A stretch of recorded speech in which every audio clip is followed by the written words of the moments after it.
entire screen na curve, pwede pong ano na lang, voice talaga. Okay po. Thank you po. So, this day we will going to discuss about the normality of data. So, may dalawa tayong types of normality of data sa pag-check. First one, we have the kurtosis, and the second one is skew or the skewness. So, di ba yung nakaraan, meron tayong, diniscuss natin yung skewness, ibig sabihin, yung data niya, ganito yung graph. Okay. So, yung skewness niya, ito yung graphing niya. So, bale, hindi siya normal yung curve niya. So, for example, in this one, meron tayong positive skew. Ibig sabihin, nasa right yung skewness niya. Then, the second one, we have this left skew. So, nasa left yung ano niya, yung skewness niya, negative skew. Then, ito ang tawag dito ay skewness. Then, next one, meron tayong tinatawag na kurtosis. So, dito, naka-base yung graph natin sa left and right. So hindi siya naka-base sa gitna, nasa may ano siya, naka-focus yung data dito sa bandang left, then dito naman naka-focus yung data sa bandang right. Then dito medyo onte yung data.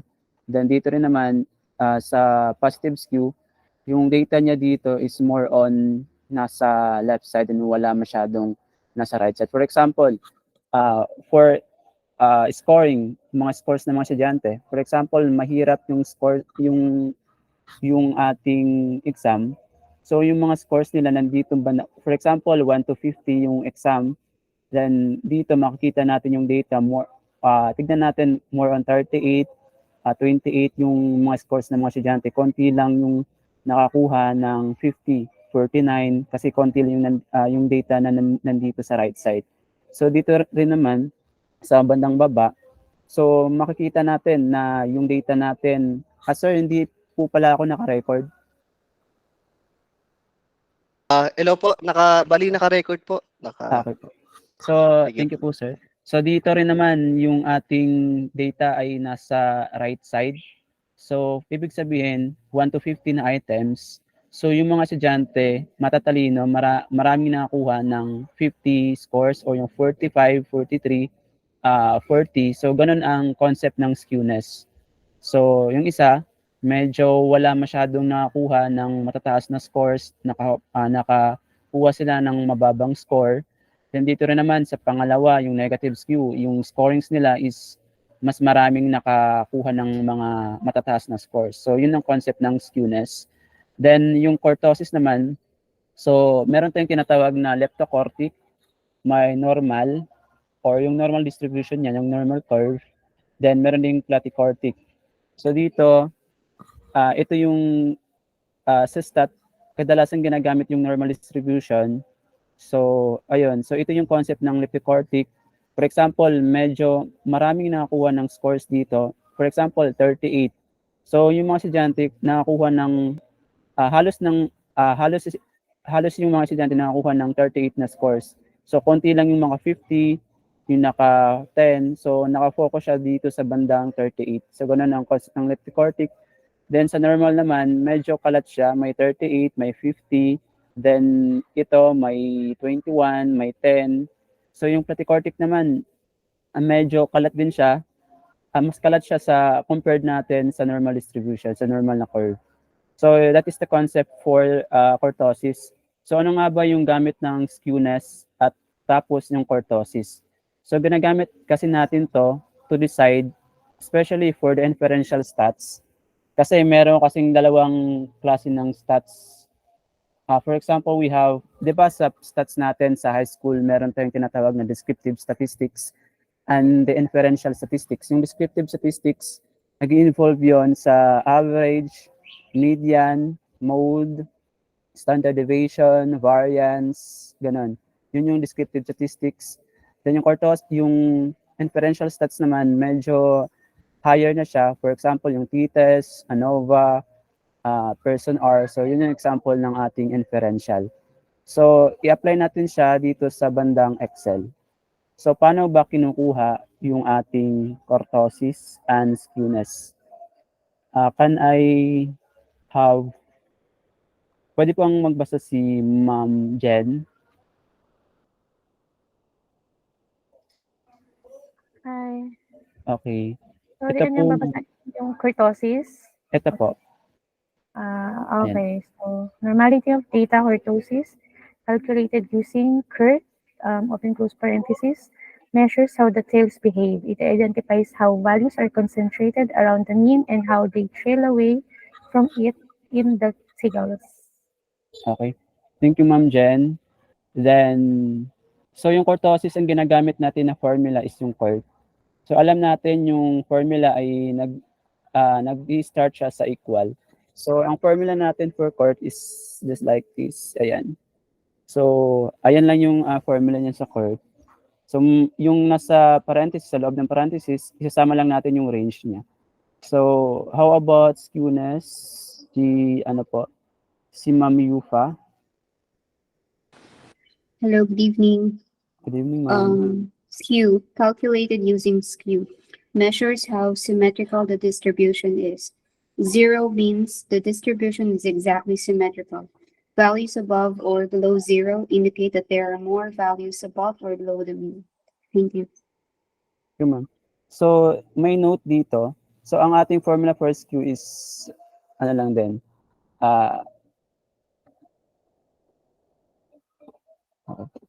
Equal lang din siya.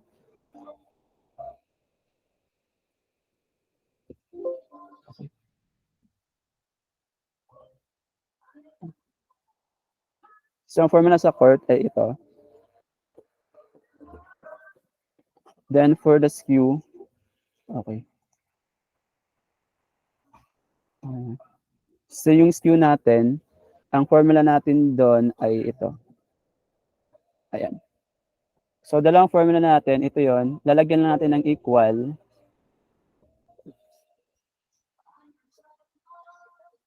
Okay, lalagyan natin ng equal to. Then, the same din siya sa skew. So, sabi dito, take note, with both skew and kurtosis under 2, the statistics verify that this data is indeed pretty normal. So, mamaya may example tayo. So, yung value natin dapat ay under 2. So, dito, so we have this data. So, di ba, na-discuss natin yung mean, median nung nakaraan, mode, standard deviation. Ngayon naman, we have to apply the skewness and kurtosis. So, meron tayong data dito. So, meron tayong pwedeng gamitin. For example, ito, type natin yung skew niya na let's find the skew of this data. So, yung saving dollars. So, control shift down. Then, okay natin yan. So, dito meron tayong value na 0.25. So, di ba sabi kanina is under 2. So, yung 0.25 is under 2 naman siya. Under 2. So, ibig sabihin, ang data natin ay normal distributed. So, try din natin kunin yung skewness, yung kurtosis niya. So, in the formula for the kurtosis is just KURT. Then, i-apply natin, control shift down, then okay. So, dito meron tayong negative 0.20. So, sabi din doon ay under 2 rin naman siya, positive, negative. So, itong value na negative 0.20 is normal distributed din siya. Kasi ito yung value niya, under 2, positive, negative 2 yan. So, pwede rin siya, pasok siya dito sa normal distributed. Then, let's try for the visualization. Try natin i-visualize yung data na yan using histogram naman. So, may histogram tayo dito. Ayan. So, based dito, may histogram tayo. Di ba yung histogram is parang nakaano lang siya. Ganyan, bell curve siya. So, pag ganito yung itsura niyan, yung data natin is normal distributed. Hindi siya naka-skewed. Like this, hindi siya nakaganito. Hindi siya nakaganyan. Ang ibig sabihin nito, hindi naman tinutukoy dito na perfect talaga siya na normal distributed katulad ng ganito. Hindi naman hinahanap na perfect talaga. Ang hinahanap natin, medyo medyo kamukha siya ng graph na normal. So pag ganyan, so ox na siya, pasok na siya sa assumption for the normal distribution. So ox to. So review natin. Ang formula for the skewness ay skew. Then open and close, ipasok natin yung range. Then for the kurtosis, ganun din. Court, then for the range din. Insert natin yung range. So for the activity, try natin. Okay. Sinong pwedeng tawagan? Si Ma'am Maris? Yes po. Okay po. So, okay, review po natin. So, ano po ulit yung formula ng skewness? Yung formula niya is equal skew then from B3 to 100, B102. Okay po. Skew skew then open Ito close po. parenthesis B3 then colon B102. B100. Yung range ng data. D102. Okay. Close. C. Ayan po. C ba Okay. yun? Okay. Ah, Tingnan natin po. C. Okay, tama po yung C102. Hindi lang C. siya din kasi nasa column C siya. So, Oo, tingnan parang natin. So, yung value is 0.29. So, pasok pa rin siya, under siya ng 2, then -2. So, ibig sabihin, pasok siya sa assumptions na yung data natin is normally distributed based on skewness. Next one naman ay si Sir Noel. Pwede po.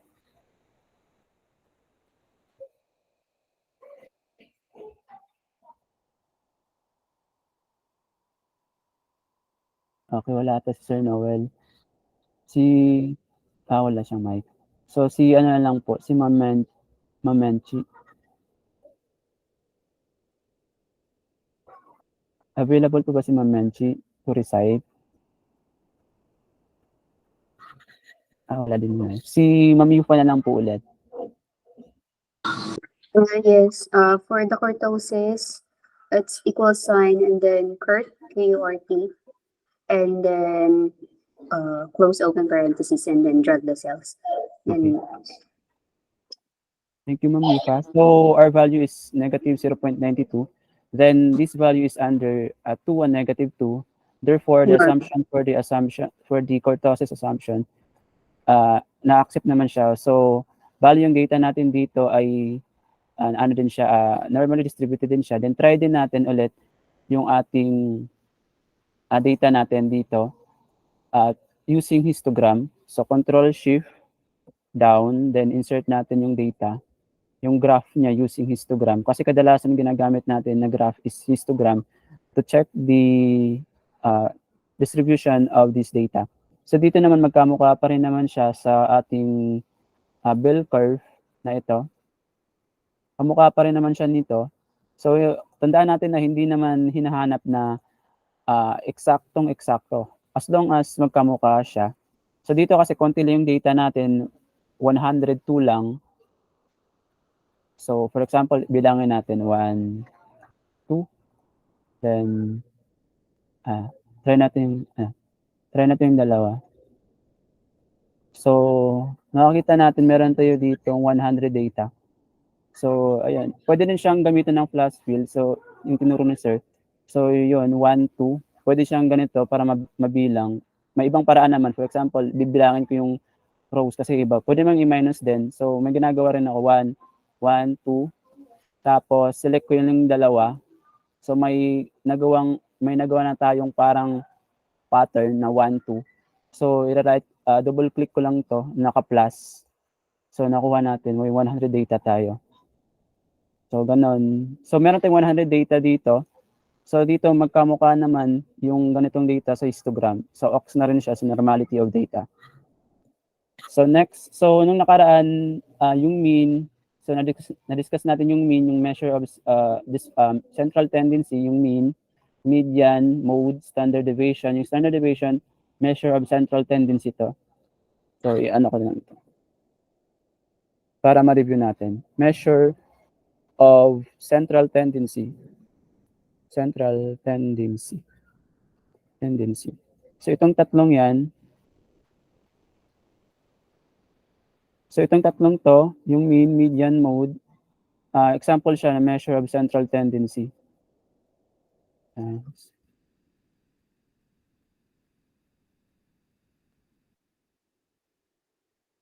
Okay. So ito yung pinaka-common natin na descriptive stats, yung mean, median, and mode. Then measure of variability naman, yung ating standard deviation kasama yung yung variance, ganun.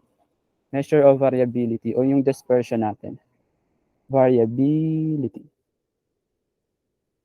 So yung skewness naman, ginagamit lang to para ma-check natin yung assumption na yung data ba ay normally distributed, yung naka-histogram siya, nakaganito yung data niya. So mamaya malaman natin bakit kaya talaga ginagamit yan. So dito naman, pwede pong mag-present sino pong pwede volunteer to present the skewness, kurtosis, tapos yung histogram. Okay, si Ma'am Jen kung available po. Sir,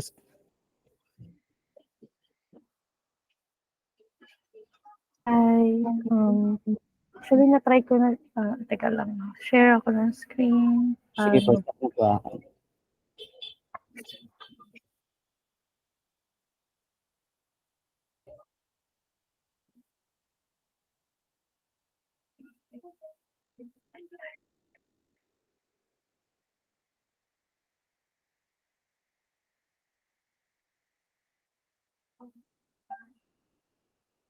Teka lang, kasi ginawa ko siya kanina. Delete ko lang.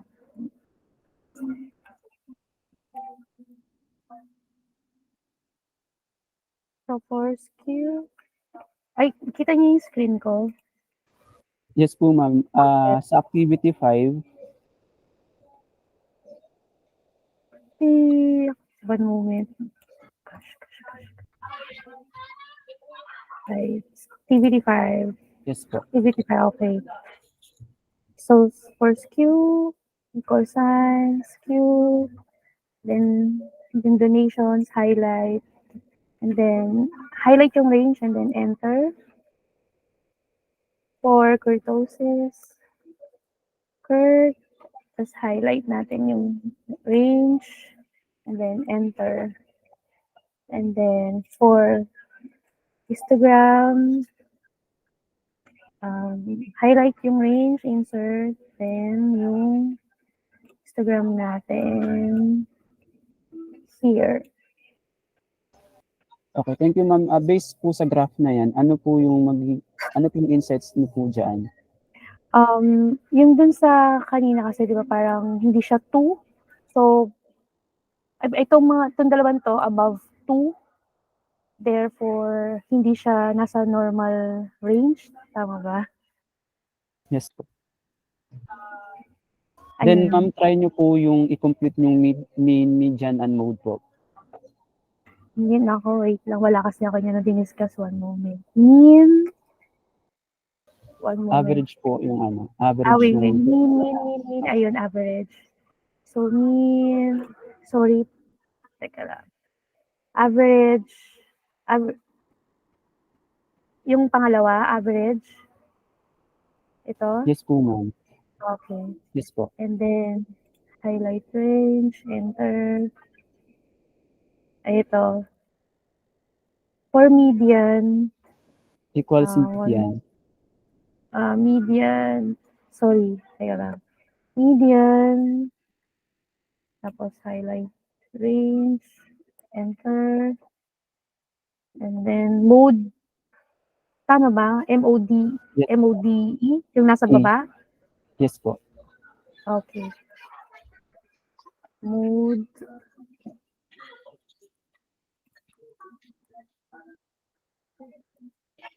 Right, sorry, wait. Enter. Ayan. Pati ba yung Ayan. standard def? Okay na po yan, ma'am. Thank you, ma'am. Then discuss po natin. So, Okay. thank you, Ma'am Jen. Stop na ako mag-share. Ay, hindi pa po, ma'am. Tignan natin Okay. po, ma'am. Okay. So, Okay. based sa competition ni Ma'am Jen, tama po yung ginawa niya. So, yung skewness is greater than 2. Ibig sabihin, hindi na siya normally distributed. Then, skewness, yung kurtosis din, sumobra din siya sa 2. So, ayan, yung based din sa graph natin, yung data natin more on 0 to 600. So, nakafocus lang siya diyan. So, hindi siya yung bell curve, hindi na ganun. So, ayan, yung distribution ng data natin ay hindi normally distributed. Then, isa sa paraan din para makita natin yung ganitong case is pwede natin tignan yung ating mean, median, and mode. So, kung mapapansin natin, yung mean natin, 438, yung median natin dito is 103, yung mode, so yung tatandaan natin yung mean, median muna.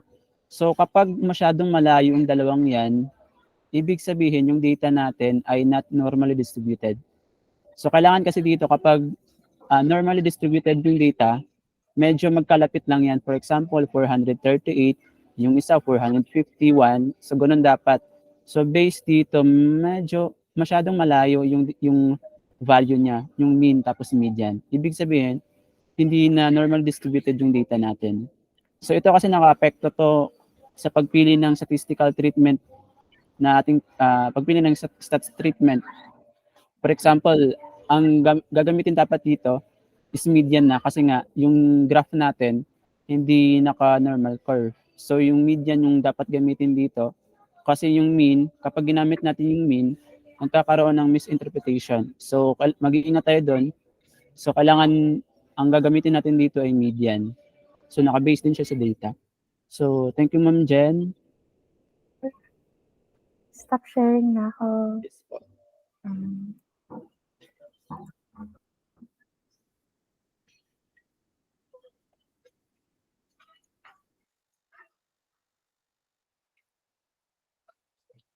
Okay, kita naman po yung screen ko ulit.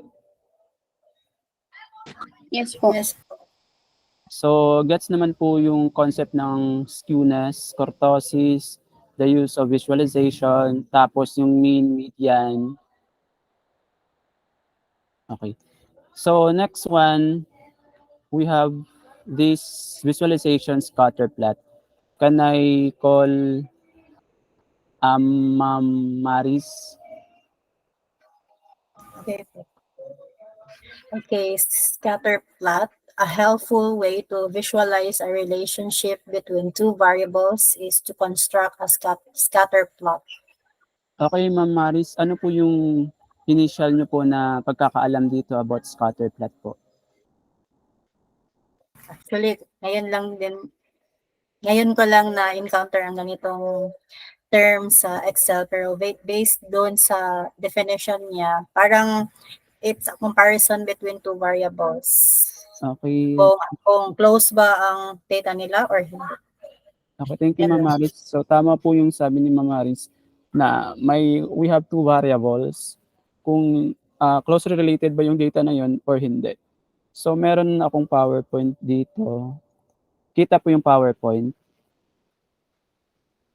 Yes po. So, dito, so ang concept lang naman ng scatter plot, ito ay type of example for the measure of relationship. For example, ano natin sa tao. So dito meron akong mga magka-partner. So may sila Kath, yung sila Katniel, si Moira de la Torre, tapos ito. For example, dito, nag-break na to. Si Katniel, tapos si Catherine, tapos si Daniel. So ang ibig sabihin nito, no relationship, wala na silang relationship.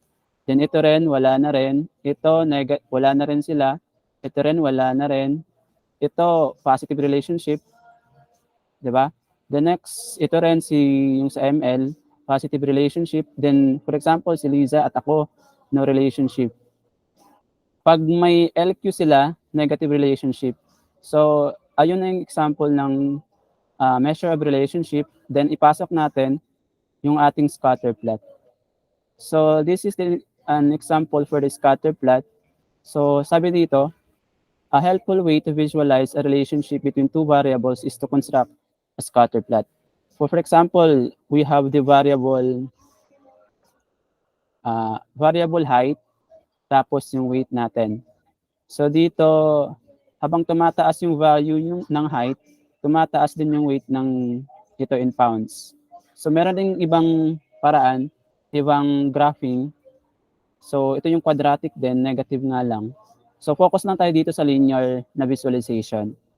Kasi marami kasing types of statistical treatment. So ito yung mga example ng mga stats natin. For example, person R, regression, t-test, ANOVA, etc. Marami kasing klase nun. So ang scatter plot, mini-measure natin, for example, ito. So apply natin sa correlation. So for the correlation, sabi dito, recall that correlation which you can calculate using Corel. Corel yung ginagamit natin. Tapos open and close parentheses, ranges between -1 and 1. So sabi rin dito, yung 0, correlation means there is no relationship, katulad ng sinabi ko kanina, na walang relationship yung ito naghiwalay na. So ganun, may concept din siyang ganyan. Then positive correlation indicate that as one variable increases, the other also increases. For example, dito si Kong at V ata to. So for example, umangat yung dalawa, naging mayaman si Kong, naging mayaman si V ata to. So merong positive relationship. Habang umaangat yung isa, umaangat din yung isa. Then habang bumababa yung isa, bumababa rin yung isa. Yun yung example ng positive relationship o yung meron silang positive relationship. Tumataas yung isa, tumataas rin yung isa. Bumababa yung isa, bumababa rin yung isang variable. Yung kapag negative relationship, ibig sabihin ng negative relationship, magkasalungat. Pag tumataas yung isa, bumababa yung isa. Pag bumababa yung isa, tumataas yung isa. So baliktaran sila. Pag no relationship, wala talagang correlation yung dalawang. Iyon. So sabi dito, positive correlation indicate that as one variable increases, the other also increases. And vice versa yan. Ang negative correlation naman signify that as one variable increases, the other decreases. So ito, nag-i-increase yung isa, bumababa naman yung isa. Dito naman, nag-i-increase din, bumababa din. So try natin yung correlation, Corel. Ang gagamitin na yung formula ay Corel. Lakihan natin. Okay. Nakaano pala ako. Okay, ang formula natin for correlation. So maraming klase ng correlation. Meron tayong Spearman, person R, and etc. So ang pinaka-common na ginagamit sa correlation is yung person correlation. Corel. So Corel natin. So may relationship ba yung quantity sold tapos yung ating open price. Control Shift, arrow down, then okay. Okay, wala tayong ano pala. Isa-isa pala yon. Hindi siya... Ito muna pala isa. Isa muna. Control Shift, arrow down, then comma. Tapos ito ulit. Tapos baba. Control Shift, arrow down. Ulitin natin. D5. Okay. Then close natin yan. Okay. So we have this correlation. So ayan, meron tayong negative 0.83. I-ano natin to. I-decrease natin yung decimal niya as 2 na lang. Ayan. Meron tayong correlation na 0.83 negative. Then try natin gamitan to ng scatter plot naman. Control Shift, arrow down, then insert scatter plot tayo.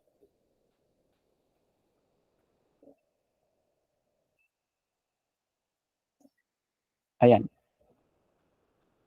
So based dito sa scatter plot,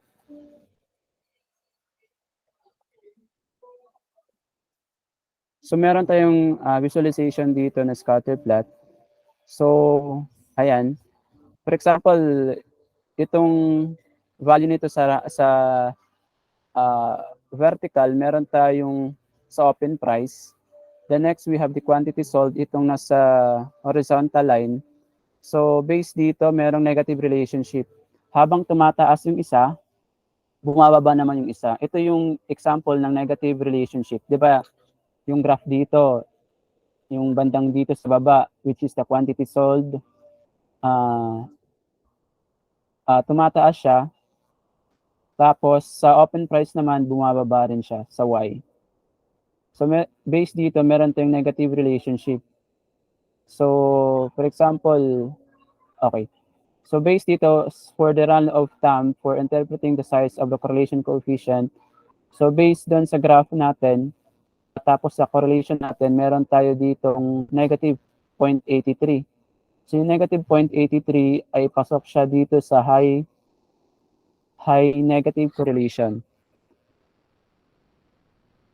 So, ito ay negative. Hindi siya positive kasi yung sign niya is negative. So, high negative correlation.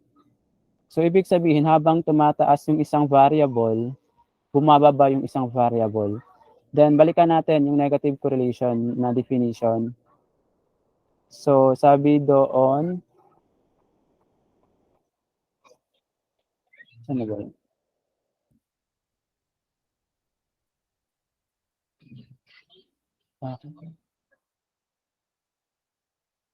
Wala. So, pag negative correlation, habang tumataas yung isang variable, bumababa yung isang variable natin. So, yun yung correlation.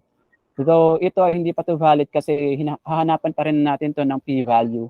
So, sa ngayon, hindi pa natin itatakal yung p-value. Dito muna tayo sa may bandang correlation. Kasi meron kasing ganitong graphing yan. So, for example, ito yung 0. Yung natin, negative 0.83, negative 0.83. So, ito yung correl natin. For example, Spearman yon, person R pala, kasi yun ang pinaka-common na ginagamit natin, person R sa mga correlation na ginagamit.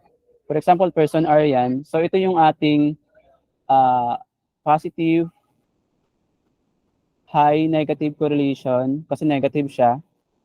So, try natin i-insert yan.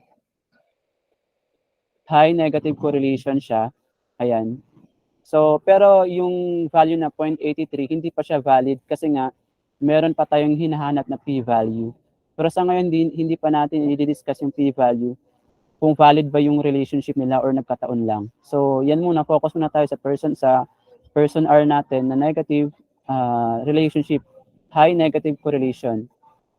So, habang tumataas yung isa, bumababa yung isang variable natin.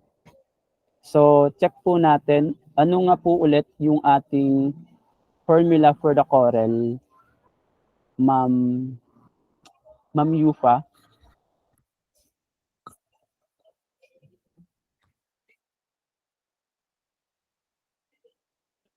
Ito po. Sorry. I was on mute. Ano po ulit ng surname niyo? The formula for the correl or the correlation, Ano po, equal sign, tapos yung correl, and then open close parenthesis po, drag lang po dun sa cells. okay, thank you. May dalawang una, pipiliin natin yung isang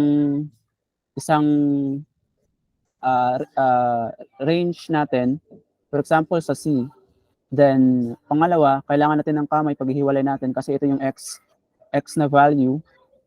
Or pwedeng magkabaliktaran kasi association lang naman yun. Pwedeng ito yung x, pwede ito yung y. So, basta may dalawang variable tayo. Yung unang variable natin, we have the quantity sold. Then, the second variable is the open price.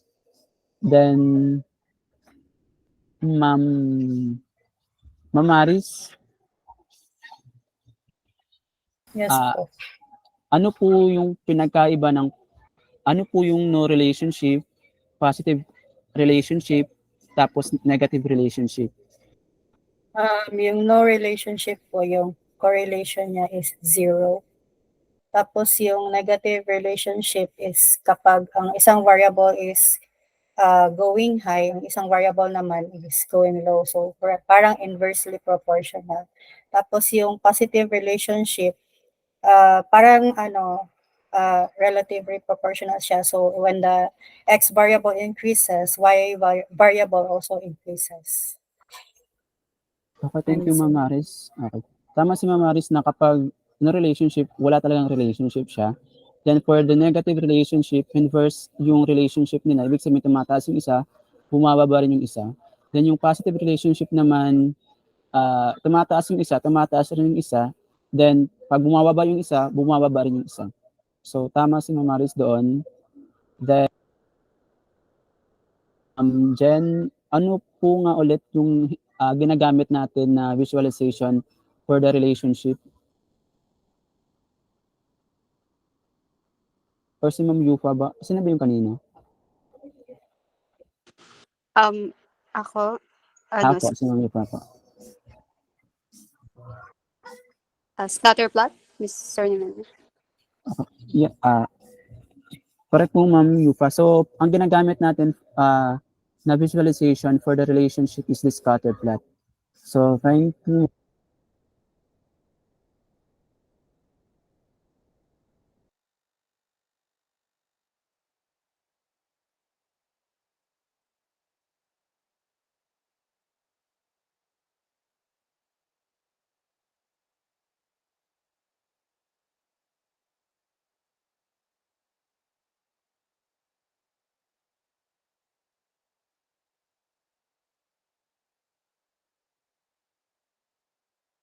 Okay, balikan ko po kayo ng 7:20, activity 6 po.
Okay,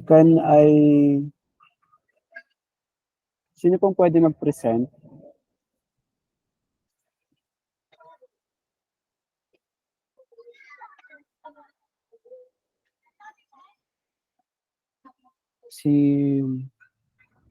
Si Ma'am ano po, si Ma'am Maris na lang po kung pwede po. To present their work. Okay po. Wait lang.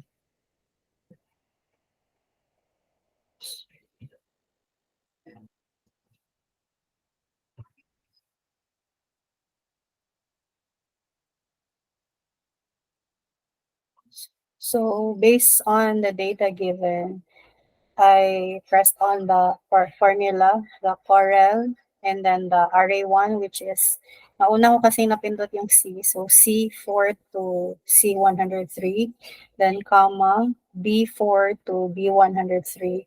So from close price to seller rating. So ito yung correlation niya, which is within naman po sa range na -1 to 1. So based on the graph, it shows na parang positive relationship yung correlation niya. Kasi pag 0 naman yung price, 0 din naman yung equivalent. 0 yung rating, seller rating, 0 din yung close price. At saka pag nagtaas naman yung seller rating, yung price din naman niya tumataas. So, assessment is positive yung relationship ng data niya with a correlation of positive 0.64. Yan po. Okay, thank you, Ma'am. So, si Ma'am Jen po.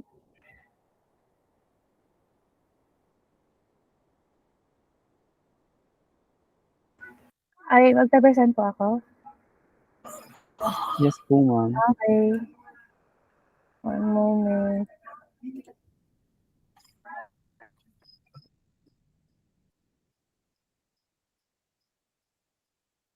Okay, so for the correlation, so Corel, tapos first range, comma, and then the second range, yung C column, and then enter. So ito yung correlation. So within ano naman siya, positive yung ang ano ko naman dito is parang kasi taas baba siya. I think this is a negative correlation. But that's just me. Kindly correct me, please. Thank you. Yun lang naman sa akin. Okay, thank you, Ma'am Jen. And then last, Ma'am Yufa po. Sorry, Sir Menyo. I'm just using mobile at the moment. I Ay, can okay. present. Okay, Ma'am. So, Thank you. Ma'am Jen, pwede po pakibalik yun.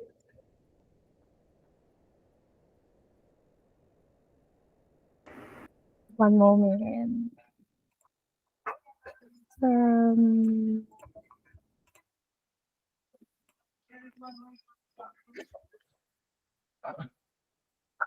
Okay, ito po. Okay. So, based po dyan, so we have the correlation coefficient of 0.64. So, pasok siya sa bandang moderate positive correlation siya. Bakit positive? Kasi yung graph niya, kung bubuo tayo ng line, pataas siya. So, yung x-axis niya, mula 0 papunta siya pataas. So, sa 2,000 pataas siya.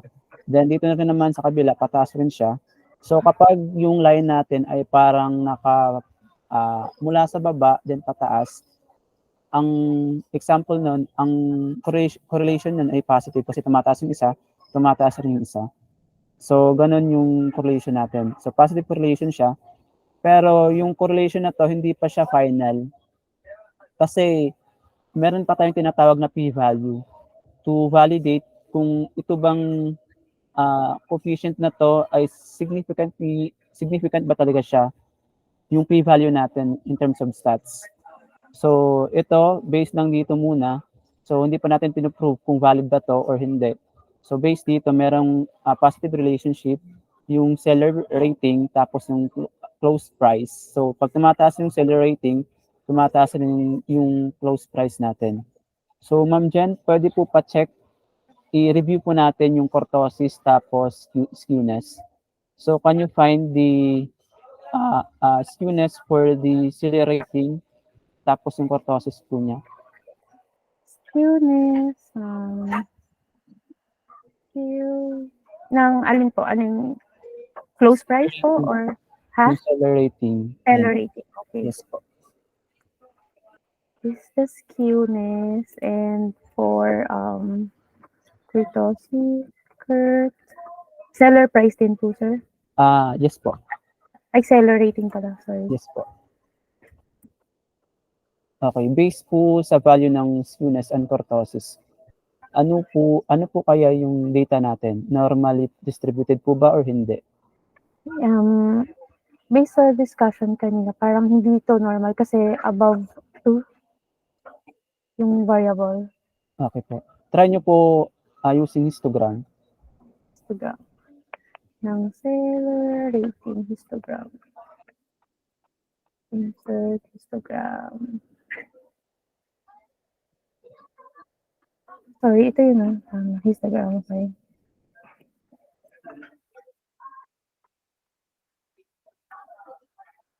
So, based po sa graph, parang hindi po, no? Opo. Okay. So, based sa skewness natin, more than 2 siya. So, hindi na siya, nag-violate na siya sa assumption natin for the skewness. Then, yung kurtosis din, nag-violate na rin siya. Then, for the histogram naman, nag-violate na rin siya sa ating assumptions ng mga ng normally distributed. So, let me share my screen. Okay, one moment. I'll stop sharing.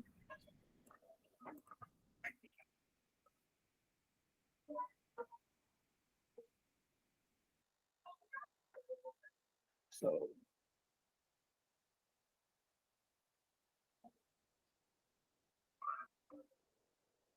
okay.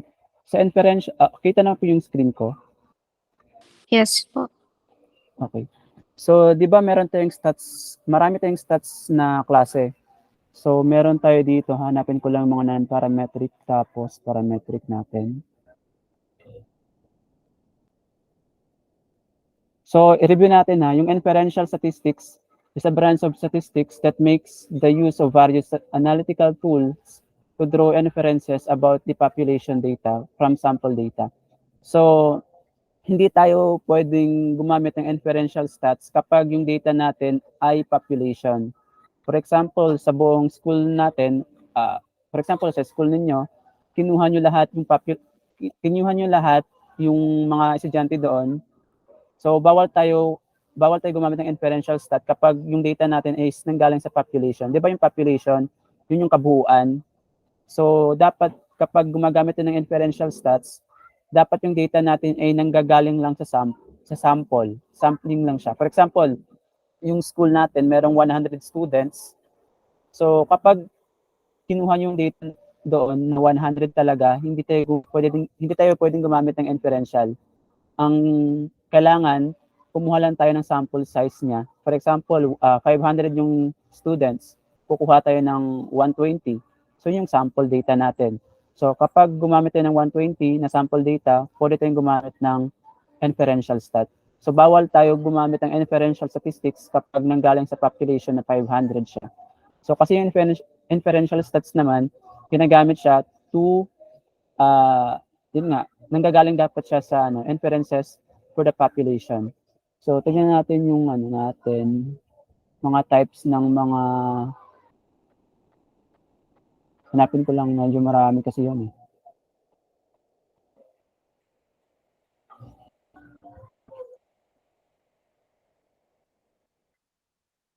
Okay, wala pa.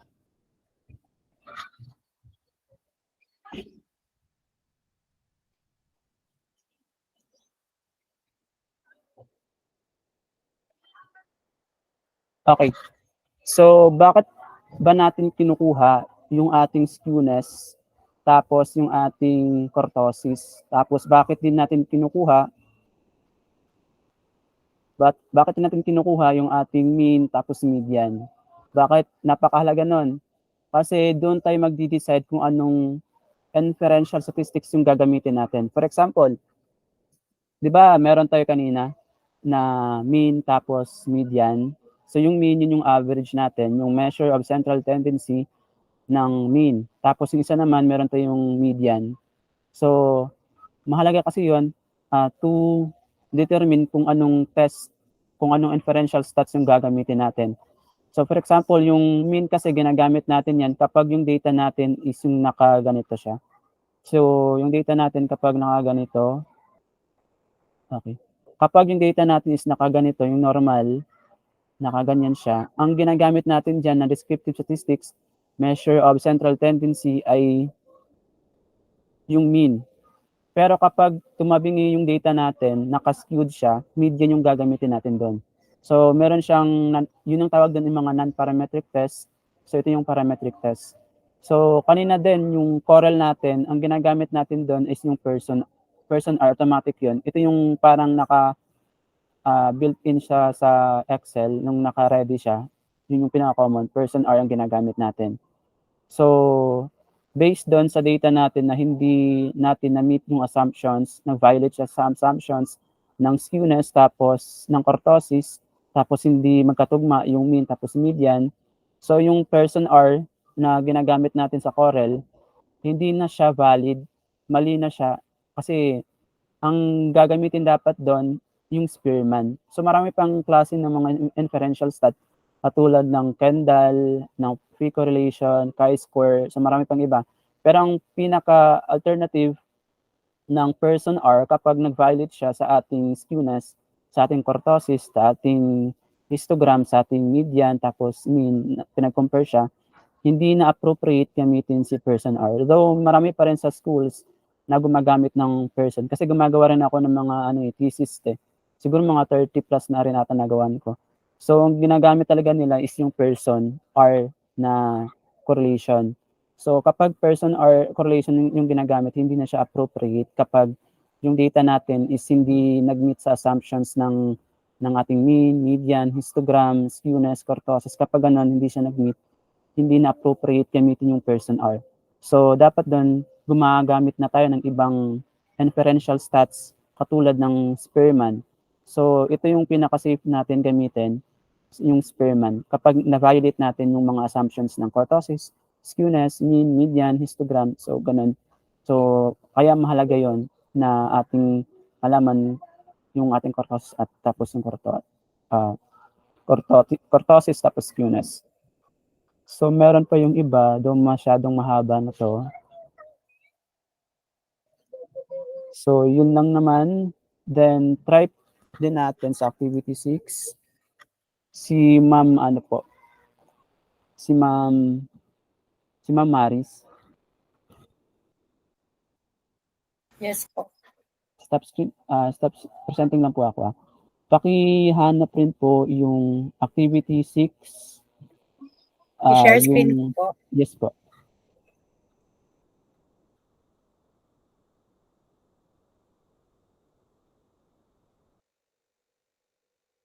Ano pong hanap? Hanapin po natin yung mean, median, tapos sa close price po. Close price. Mean is average. Yes po, ma'am. Close price. Let's see.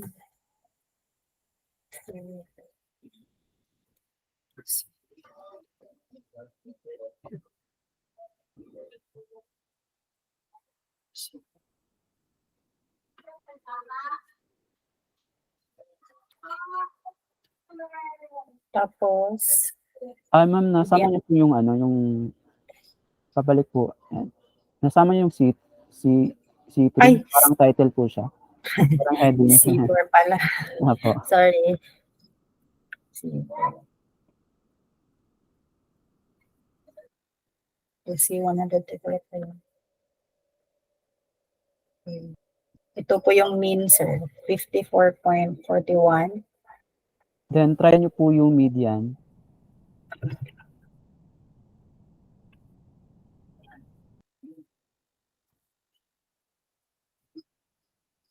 C4,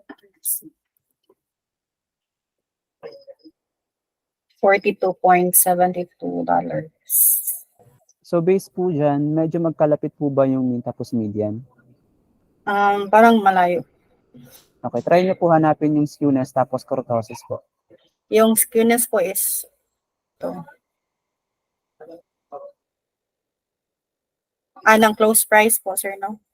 Yes po, ma'am. Was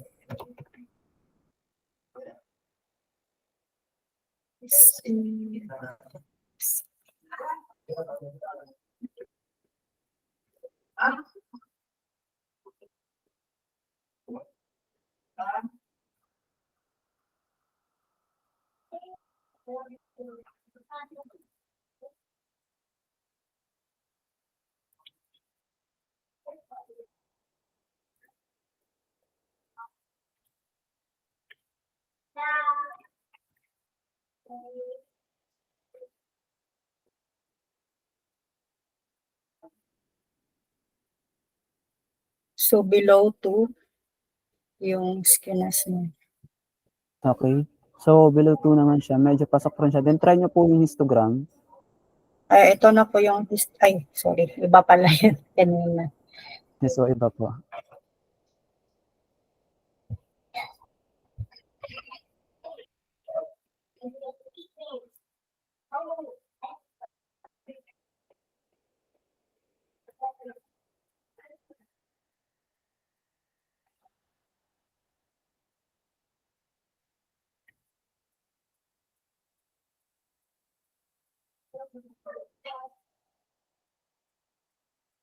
So, ito po yung histogram niya.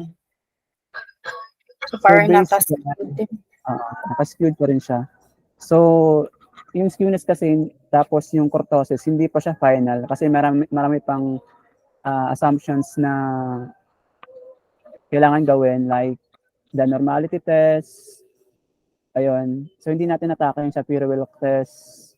So, ito kasing kurtosis tapos skewness, pang initial lang siya to check the assumptions for the normality of data. So based dito yung ano niya, yung graph niya, medyo malayo siya sa normal distribution. So hindi tayo gagamit ng ating mean. So gagamitin pa rin natin yung median to have the mas appropriate siya gamitin. Yung kurtosis, pumasa siya, tapos yung skewness pumasa rin, pero hindi pa rin sapat na to show na gagamitin tayo ng mga parametric tests katulad ng person R, katulad ng mga descriptive stats na mean, na standard deviation for the variability. So, ayun, pupunta pa rin tayo sa may stats kabila, yung mga non-parametric katulad ng Spearman, Kendall, Croskal, Mann-Whitney, marami pang iba. Kasi yung mga inferential stats na kapag normally distributed yung data natin, kadalasan ginagamit natin na inferential stat or descriptive stats muna, ginagamit natin yung mean, yung person R kapag inferential stat, person R, t-test, yung independent, tapos yung third t-test, ANOVA, tapos mga non-parametric naman, sabi ko nga kanina, kapag hindi normal yung data, gagamit tayo ng median sa ating measure of central tendency. Then, interquartile range naman, katumbas siya ng standard deviation kapag measure of dispersion or variability. So, hindi na standard deviation yung ginagamit natin. Ang ginagamit natin kapag hindi normally distributed yung data, ang ginagamit natin ay IQR or yung interquartile range naman sa measure of variability. Then, for the inferential stats, yung inferential stats, bawal mag-perform ng inferential stats kapag yung data natin ay nanggaling sa buong population. Di ba yung inferential stats, ginagawa natin siya para mag-summarize or to have a generalization about the population. So, kailangan nanggaling yung data natin sa sample lang, sample size. So, like Slowin, gumagamit ng Slowin formula, ng Cochrane, etc. or rule of thumb. So yun, inferential stats, kailangan nanggaling yung data natin sa ating sample, hindi sa population. Kasi kapag sa population ang galing yung data natin, ang tawag lang doon ay census. So kapag census lang, for example, sa ating school mayroong 500 students, tapos kinuha natin lahat yung data nila.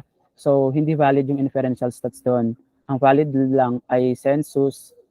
Ang ginagamit na stats ay descriptive statistics like frequency, yung binibilang lang natin ilang yung babae, lalaki, kung yung grade 10 ilan, yung grade 9 ilan, frequency yon, frequency and percentage. Yung percentage naman, parang kina-convert lang natin yung binibilang na number to percentage. Tapos, yung mean, yung average natin, or yung median. So, kapag nanggaling yung data sa population, bawal i-perform yung inferential stats. Dapat nanggaling yung data sa sample lang. So, yun lang naman yung discussion for today. Then, need ko lang ng summarization kung ano yung insights na intindihan from Ma'am Jen. Hi, okay. So, ang formula, ang diniscuss natin ngayon ay yung pagkuha ng correlation. So, ang formula ay equal sign correl, and then highlight yung first range, and then second range, then close. Then, kapag sa Kurt naman, equal sign Kurt, and then close parentheses, then range. And then for the screwness, it's equal sign screw, highlight yung range, and then enter. So, kapag yung na-mention mo kanina sa inferential stat, hindi natin ginagamit kapag ang data natin ay galing sa isang population. Dapat galing sa sample. So, yun lang naman. Okay, thank you, Ma'am Jen. How about po, Ma'am... Wala si Ma'am Lupa. Si Ma'am Maris na lang po.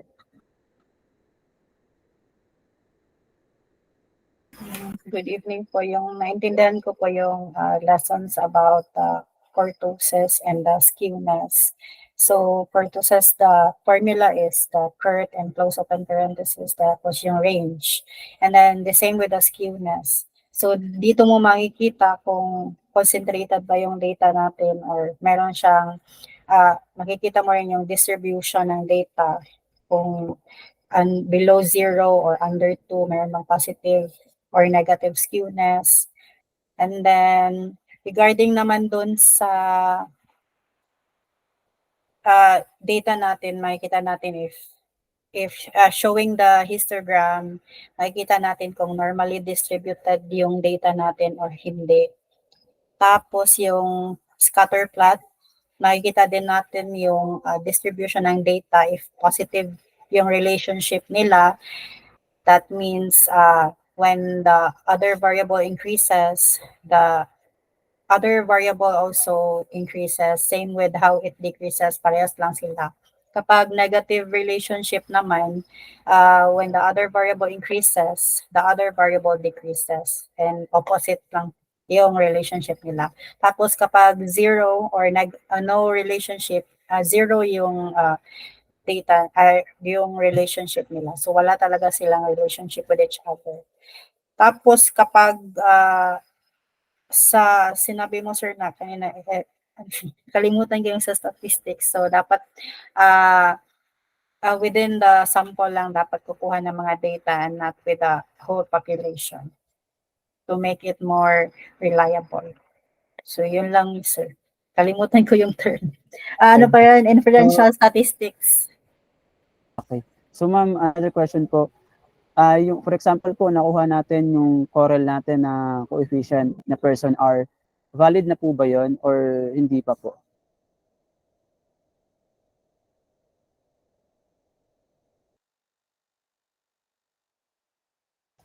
Sorry po, maingay sa amin.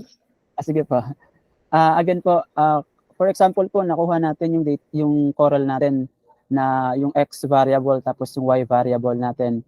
So, equals correl, open parenthesis, tapos x, comma y, close parenthesis. Kapag po ba nakuha natin yung ating coefficient, for example, 0.68 na coefficient, tama po bang sabihin na meron talagang relationship yung dalawang yon or hindi pa? Meron pang kailangan gawin?